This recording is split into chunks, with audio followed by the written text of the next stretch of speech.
Yeah, I think definitely when we have our our trophy case in our weight room right now, and there's no trophy up there, so that definitely added energy into the locker room. 1,097 days. That's how long it's been since the Iowa Hawkeyes last lost a game during the month of November. The Hawks have currently won 9 straight games in November, and the last team to defeat them, the Wisconsin Badgers. Hello everyone, and welcome back to your #1 source for Hawkeye sports. I'm your host, Michael Merrick, and today we're going to tell you everything you need to know before the kickoff. This week, Iowa takes on the Wisconsin Badgers. And a few weeks ago, this matchup was expected to be played by two middling teams that are fighting for a bowl game. Now, this matchup could determine who represents the Big Ten West in Indianapolis. 2 weeks ago, both Iowa and Wisconsin were coming off of major losses, and the sky looked like it was falling down. Now, both teams enter tomorrow's game on a 2-game win streak and have all the momentum in the world. I think the last 2 games have by far been the best that they've played. I think they've accepted who they are and how they have to win, and they're playing with a lot of confidence and finding ways to move the football, finding ways to get some points on the board. And this is another step up. It's another challenge, and every week's a challenge, but Wisconsin's been right up there in the top 1, 2, 3 defensively. Both teams sit tied at second in the Big Ten West, and if either can win out, a trip to Indianapolis isn't too far-fetched. But they will need a little help. Illinois currently sits atop the standings and hold a tiebreaker over both the Hawks and the Badgers. But with the Fighting Illini having a tough end-of-season schedule, anything is possible. I mean, the biggest thing at this point of the season is we don't control our destiny other than winning, right? And that's the place that we're in. So we got to handle our business. The key to winning this game for the Hawks will be stopping Wisconsin's insanely talented running back, Braylon Allen. Allen is in his second year with the Badgers, despite only being 18 years old. But don't let that age fool you. Allen is already one of the top backs in the nation. Yeah, he's 18. He kind of came out of nowhere. Oh, this guy's insane. He's ridiculous. He's bigger, he's stronger, he's faster than just about anyone on the field, and it shows. The running backs will run downhill fast, strong. They also can make cuts. So Allen has rushed for over 900 yards and 10 touchdowns on the season so far. Pairing him with the Badgers' impressive defense makes for a tricky situation for the Hawkeye offense. Currently, Wisconsin ranks 6th in the Big Ten in points allowed, and they're 2nd in interceptions. And the player to watch out for most is definitely John Torchio, as he has 5 interceptions on the season so far, which ties him for 1st in the entire nation. On top of that, he brought 2 of those back to the house for defensive touchdowns on the year. He starts in the back end, which is interesting. Wisconsin hasn't had a lot of big-time corners or big-time safeties here in the last couple of years. It's been more linebacker and defensive line oriented. But it's just not the same this year. In the back end, John Torchio has been incredible.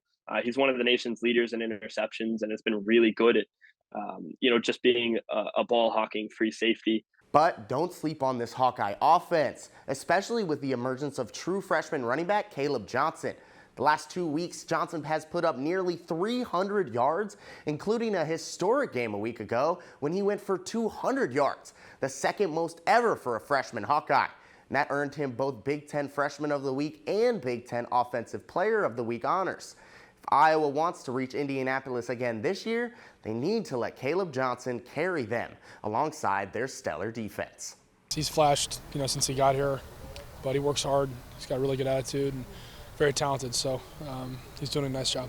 Yeah, that's everybody's best friend. If you have a back that can do that, and we see him improve each week. We see him improve in practice, and it's really started, when he got going in August. He's just a delightful young guy. Now let's bring in Daily Iowan pregame editor Austin Hanson.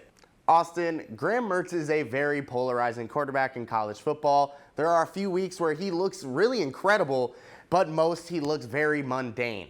What do you expect to see out of Mertz in Kinnick Stadium? I think it's always a crapshoot when you have Mertz at quarterback. Obviously, we all saw that Illinois game, his career debut a few years ago, where he threw for 5 touchdowns and he sort of lit the world on fire. And everyone was like, oh my gosh, watch out, Wisconsin has a quarterback. They're going to, contend for national championships. They're going to do this, they're going to do that. Obviously, there's been a significant drop-off since then. That Illinois team was just not very good. And I think the expectations are sort of coming back on Mertz a little bit. He's a regular Wisconsin quarterback. He's not going to lose the game for you, but he's not going to win it for you. He'll make the short throws that the defense gives him, but he's not going to go out and make the play that wins the game. And that's sort of how Wisconsin likes it. They haven't really had a quarterback that can do that since Russell Wilson, in my opinion. So I think the expectations for Mertz will be reasonable this Saturday. Maybe a turnover or two with Iowa's defense out there, but yeah, I wouldn't expect too much from Mertz on Saturday. I agree. Mertz has definitely turned into more of a game manager since that Illinois game, but I can't see in a world in which Mertz leaves Kinnick without at least one turnover. But switching to Iowa's quarterback, Spencer Petras has really started to take some strides recently. What have you seen from him these last 2 weeks, and do you expect it to continue on Saturday? I think it's less of what I've seen from Petras and more of what I've seen from his offensive line. They moved Nick DeYoung at left guard to the bench, slid Connor Colby over to a left guard from right tackle, then pushed Jack Plum into the lineup at right tackle. And ever since then, Iowa's offensive line has finally had some cohesion. We haven't seen that from them all year. And now I'm kind of excited to see what Petras can do on Saturday. Over the last 2 weeks, he's thrown for almost 400 yards combined. He's thrown a few touchdowns. We haven't seen that from him since, I don't know, when Iowa was winning 12 games in a row between 2020 and 2021. I wouldn't put sky-high expectations on him. Like I said about Mertz, he's not going to win you a game, but he's done some things that have been impressive, and Iowa's offense seems to be turning a corner. And they're a real threat to get to Indianapolis if Petras can keep playing okay. And like you said earlier, Caleb Johnson keeps running the ball like he is. Yeah, I'm right there with you. I think when Petras does have a clean pocket and a good run game surrounding him, he can really win the Hawkeyes a lot of football games. But now here we are, Austin. This game is surprisingly an important one considering where these teams were just a few weeks ago. Who do you have winning this one, and how do you see it playing out? Gosh, like I said before, it's going to be a low-scoring game. That's sort of how these Iowa-Wisconsin games are. It's physical. It's going to be cold. They're going to punch each other in the mouth. They play the same way. It's sort of this like caveman-era football where they just ram into each other, and whoever pushes one team the other way is going to win. So I'm going to go 17-12. Maybe it's bold of me to say that either team will score a touchdown with these two defenses on the field, but 17-12 is the way I'm going to go this week, and I think Wisconsin's going to pick up a win. I'm not too far away from you, although I do have the Hawkeyes taking it in this one, but I do have them winning 17-14 in a close one. So thank you, Austin, and thank you for tuning in to another edition of Before the Kickoff.